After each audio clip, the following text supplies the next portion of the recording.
morning, world.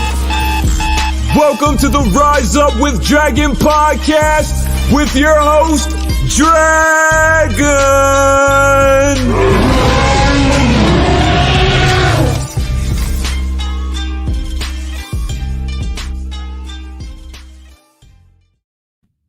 Great morning, world.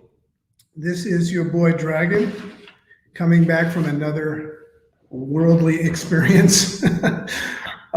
So just great morning to everybody. This is 2 days past my birthday, my half century of life, and I'm going to be sharing some awesome takeaways that I've put together in a write-up and a rise up.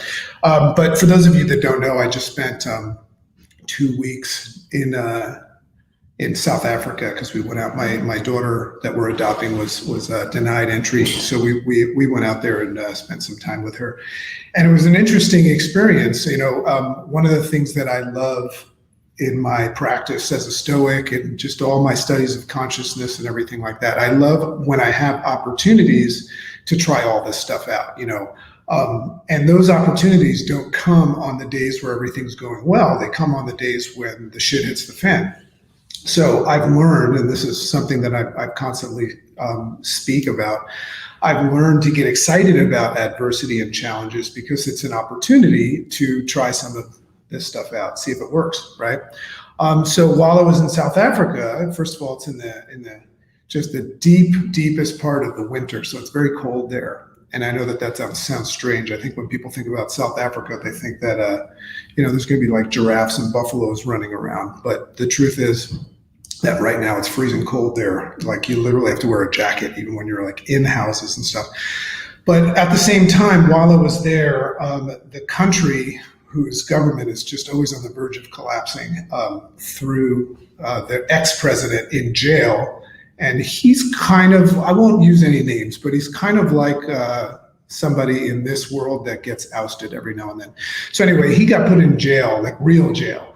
And what they did is to counteract that, to try to free him, what they did is they told all the people in the townships, and the townships are people that have like no water, no electricity, which is pretty much the majority of the country, told them to rise up and loot and steal and set fires, and that's exactly what they did. So while I was there in the heat of winter with 50% unemployment going on and coronavirus and the Delta variant at an all-time high, the whole country just went absolutely nuts. So naturally that was a scary thing because there's fires everywhere and there was no more food because the groceries all got, looted and everything like that. It was just nuts to watch that. And then also I was in an environment unlike mine where the news is a big deal. Everybody watches the news. As you know, Chicken and I are minimalists. We don't consume anything like that. So anyway, I was in that and I said, I got excited about it. I didn't get excited about all the people that were dying and all of the bad stuff, but I got excited about the opportunity that I had to choose how I responded to it. In the eyes of my daughter and in the eyes of, my wife and everything like that. So anyway, there was a little bit of a time where we didn't think we were going to get out of there and we weren't able to bring my daughter back once again, but we just made a decision. We're going to go there every 2 months.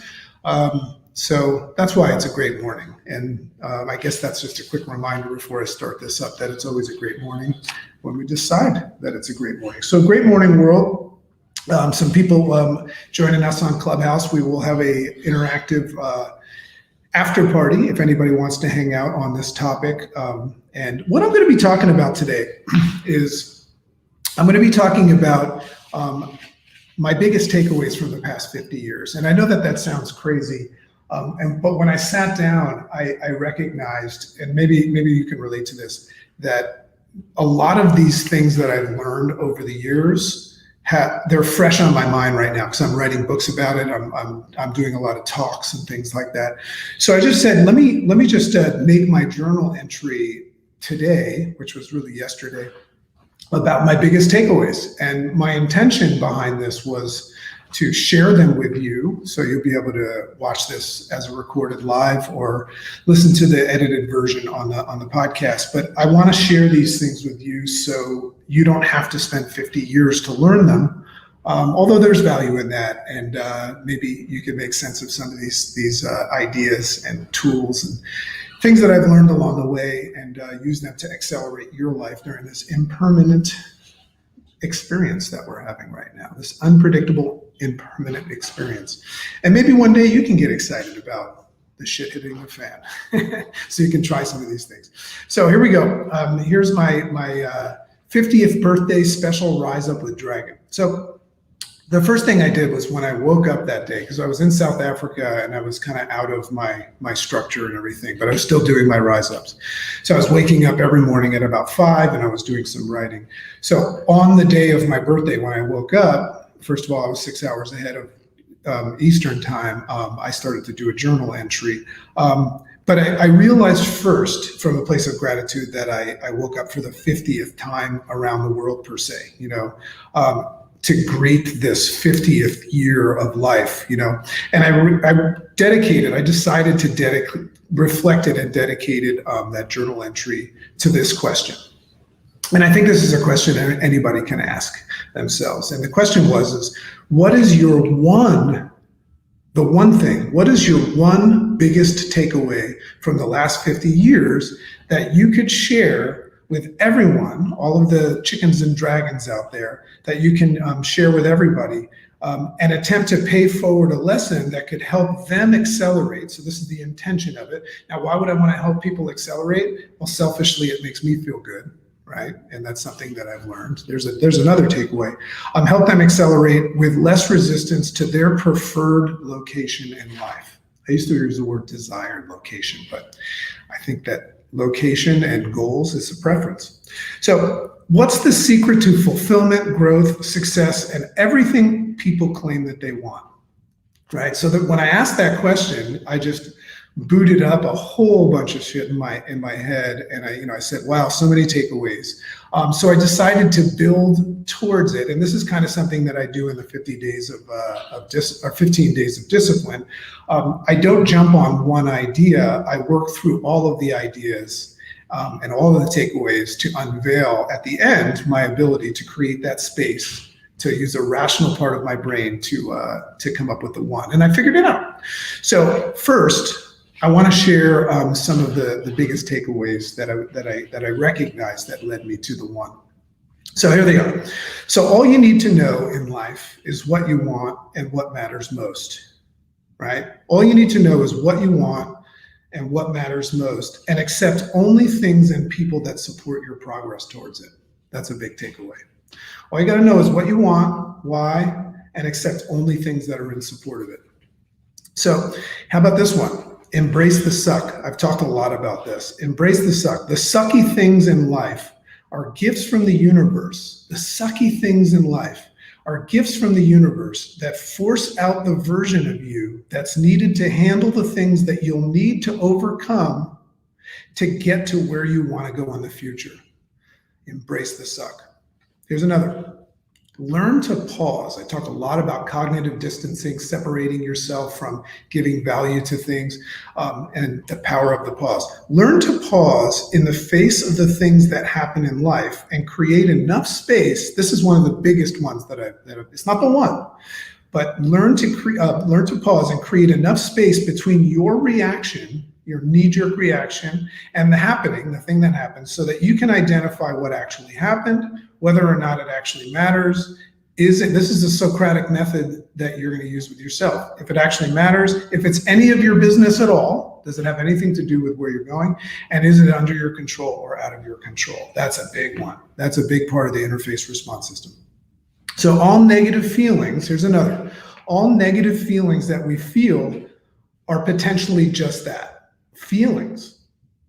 All negative feelings are potentially just that, feelings, and not necessarily reality. That was a big lesson that I had to learn, is that what I felt might just be a feeling and not identify it as reality. So these negative feelings like anger, this is a big one, feelings like anger, frustration, worry, anxiety, etc., are almost always, if not always, almost always connected to an attempt by the person feeling them, the feeler, of their attempt to control something that's out of their control. Think about that. The next time you feel Anger, frustration, worry, anxiety, those things are usually connected to you trying to control uncontrollable things. And when you make that distinction, you can release from them and feel better.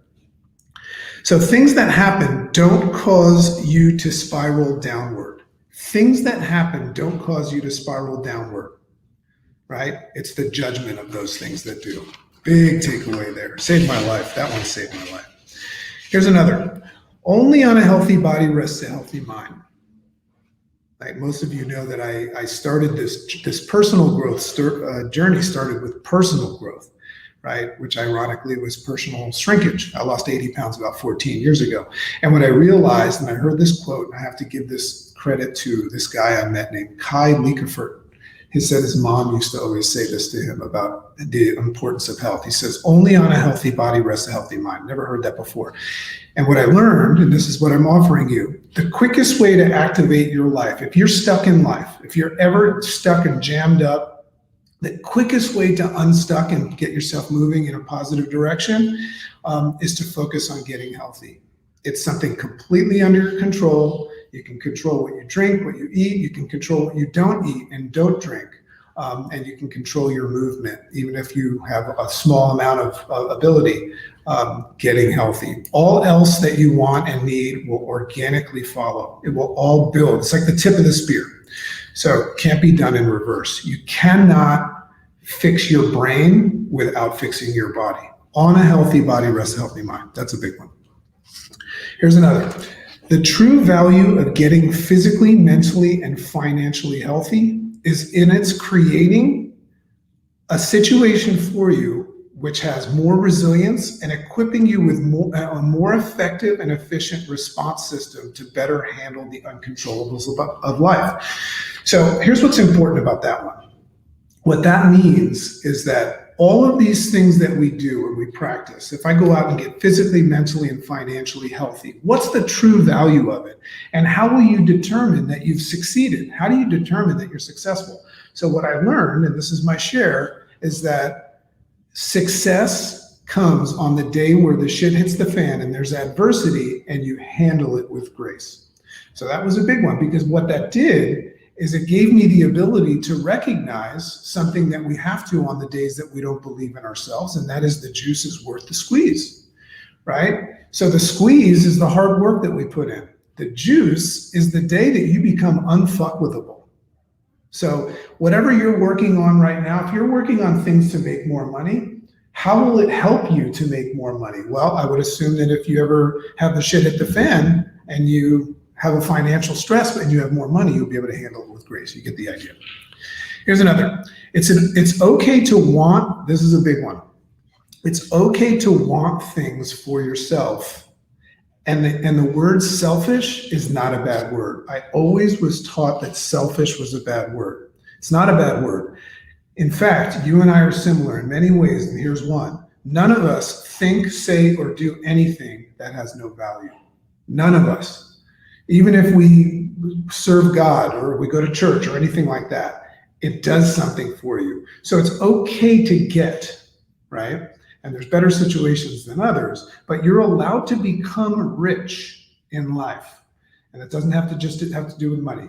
You're allowed to become rich and serve others at the same time, right? That was a big lesson for me, because I used to think that I wasn't supposed to want anything in return for service.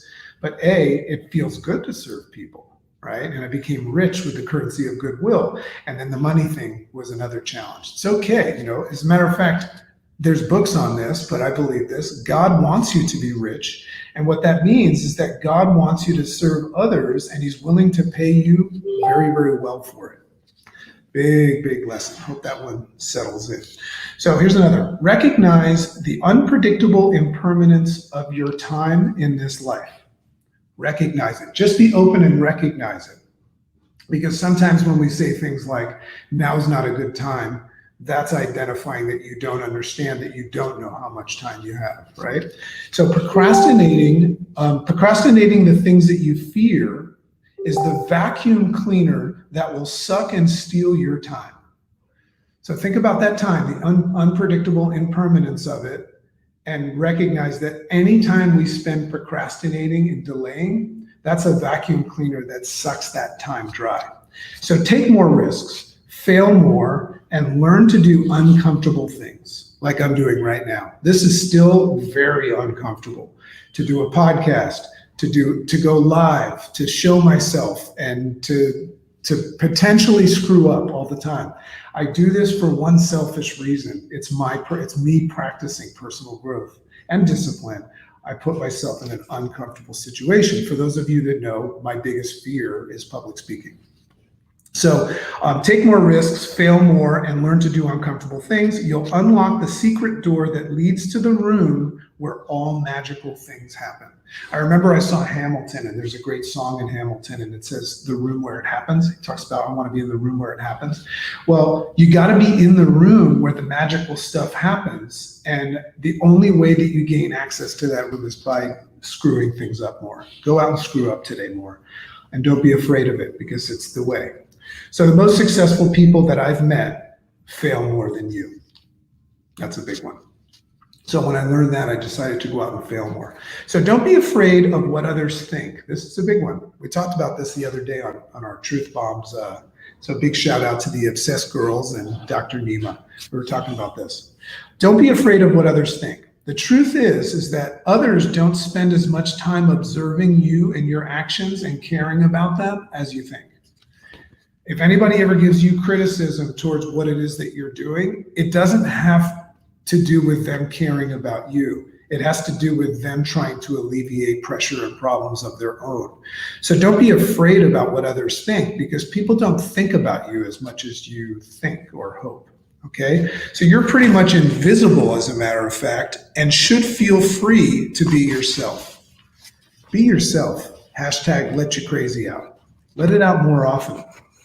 Because you're crazy is the idea of letting your crazy out. The only reason we call it crazy is because we've been taught by the herd that it's crazy. But the truth is that crazy is your unique self. So let it out more often. So somebody give me a hashtag let your crazy out if you dig on that. So observing, learning, degrees and certifications. This is a big one, right? This falls under fake work.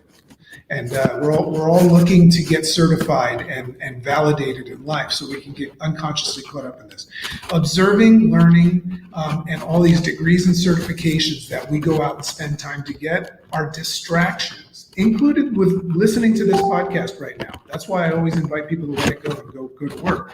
They're all distractions in the absence of action. And we know that, but while we're in the learning phase, there's a perception that we think, this was a valuable lesson in my life, that we think that just by learning something, we will advance in life. No, you will just go through life knowing things if you do it in the absence of distraction, of action. So I learned that I put that together by reading Nir Ayal's book, Indistractable. So the best way to learn is from experience in action. And like I said before, fail more. So you're unique and special in your own way. Here's another one. There's no reason to accept a lesser version of yourself in an unhealthy judging comparison with others. Not an easy one to deal with, but comparative realities kill us all, right? And they make cowards out of all of us. So there's nobody like you. You're one of a kind. Mediocrity is a choice. And if you continue to lick the lollipop of mediocrity, as I say, you will suck forever. Mediocrity is a choice. Okay, and comparative reality is something that you do not have to do. So I free you from that. All of these things that I've mentioned. So we're getting closer now to the one. What does Dragon think the one thing? So if I was about to pass, what would I pass on? So all of these things that I've mentioned above require one thing that either brings them to life, that brings all of these things to life. So here's another thing: all these concepts that we read about and that I just shared, the only way you can actually bring them to life beyond the idea of just like thinking that they're cool and vibing with them and saying that makes sense. What brings them to life or buries them, right? Or buries them forever is willingness. So that's the one thing that I thought about is willingness. So The one thing that I want to share most with you is the concept and the practice of willingness. We must be open, not closed to all things and possibilities. Even reality, as you see it, must be open for discussion. Let me read that again. Even reality, as you see it, when you look around, everything that you think is, you need to be open and willing to open it up for discussion, right? That's a big one. I got that from Donald Hoffman, Case Against Reality.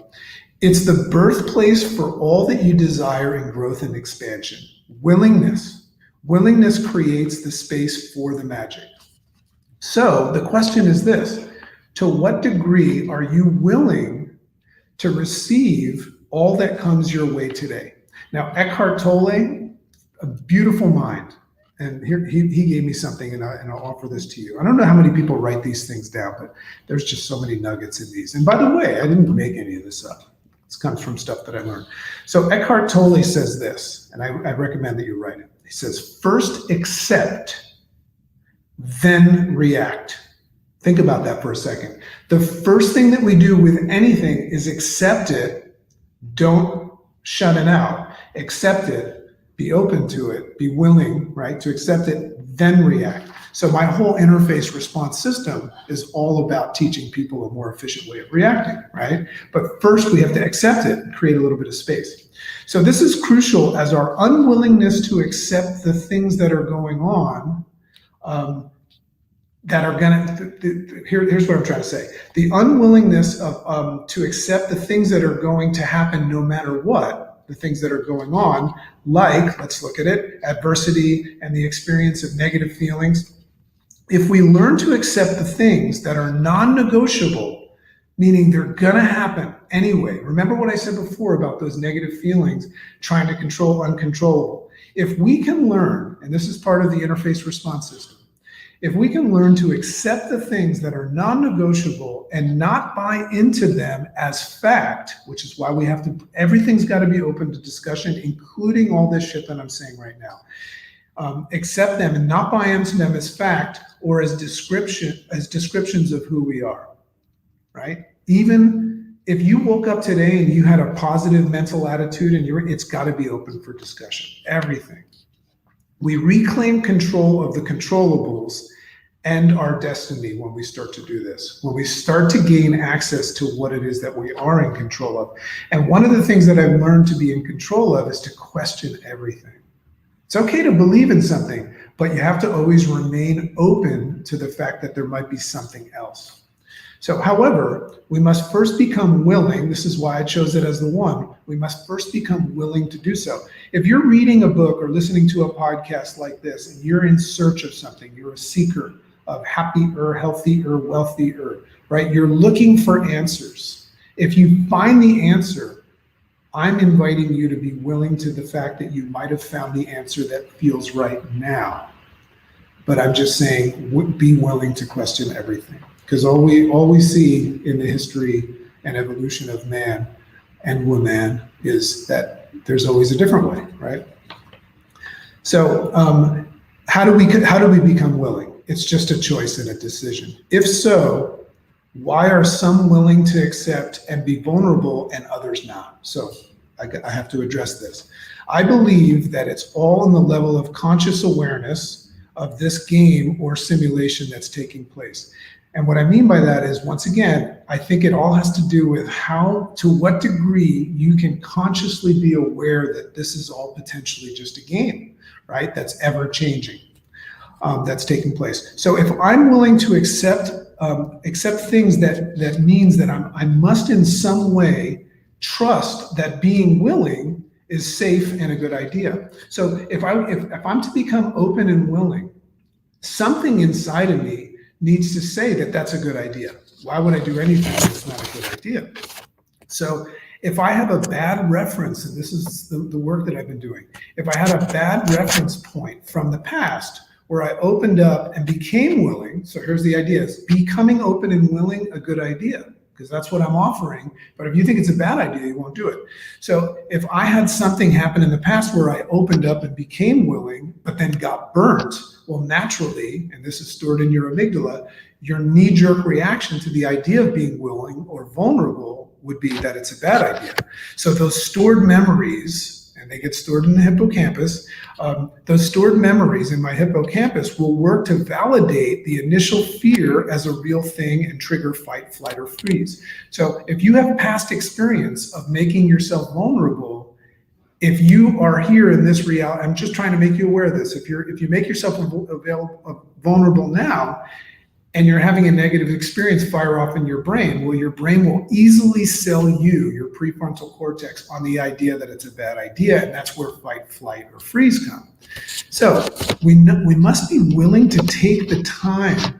This is the answer, right? First of all, become aware of that. To become willing, we must first be willing to take the time to slow this process down of a negative fire off. Between that and the full buy-in, we have to slow that time down, slow that process down long enough that our more rational thoughts and access that more rational space in our brain can, and allow that space to join the conversation. This is how you have to become willing. The discussion and conversation, and determine that your past experiences, this is one of my biggest takeaways, determine that your past experiences no longer apply to this new place that we're headed. If you can make that distinction, your whole life will change. That it's not about letting go of the past. It's about recognizing the past exists, right?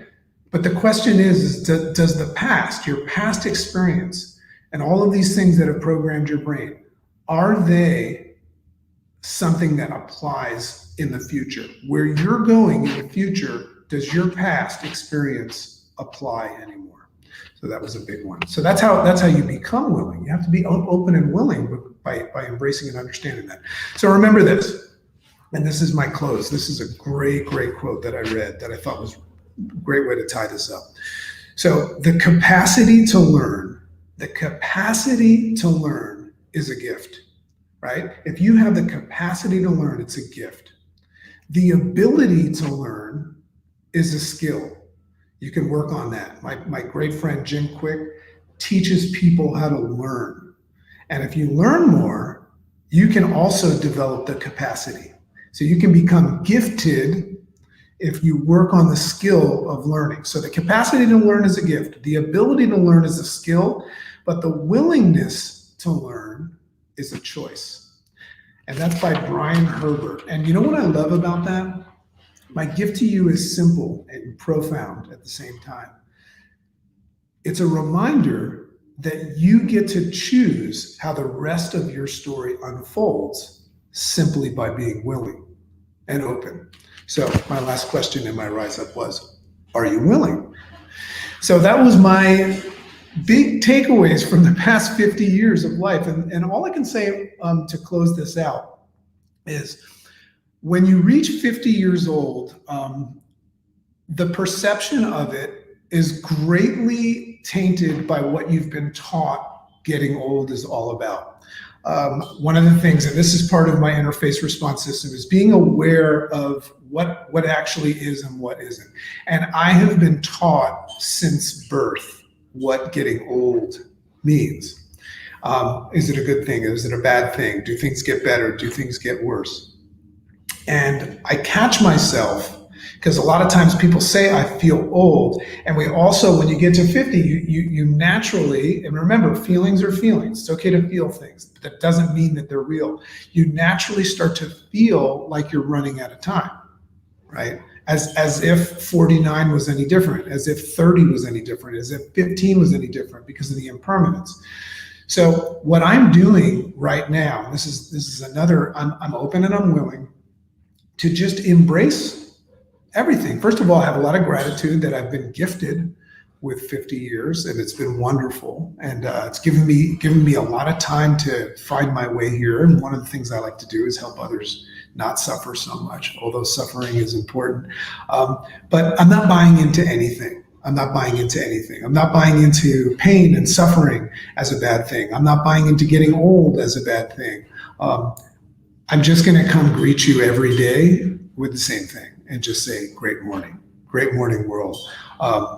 So I feel super blessed to be with you guys for doing Rise Ups for God, probably 6, 7 years, thousands of them. And I just wish you all the best. And I hope that this resonated with someone. And remember, if you learned something today, give it away, and that's how it's going to stay. So that's my Rise Up, and that was my 50 years of takeaways, and the one thing is willingness. Love and appreciate you all. Hope that you'll follow us on the podcast, Rise Up with Dragon. We're going to do a little interaction with some of our friends in Clubhouse. Clubhouse, I'm at Makes Sense, and you can go to riseupwithdragon.com and sign up for our newsletter and a free, when it releases, 15 Days to Discipline course. Love and appreciate you all.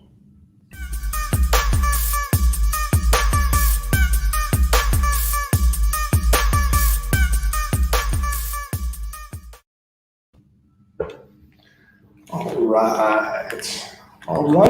right. Wow. Hey, I don't know if anybody that's on Clubhouse right now knows about this new feature, which is super cool.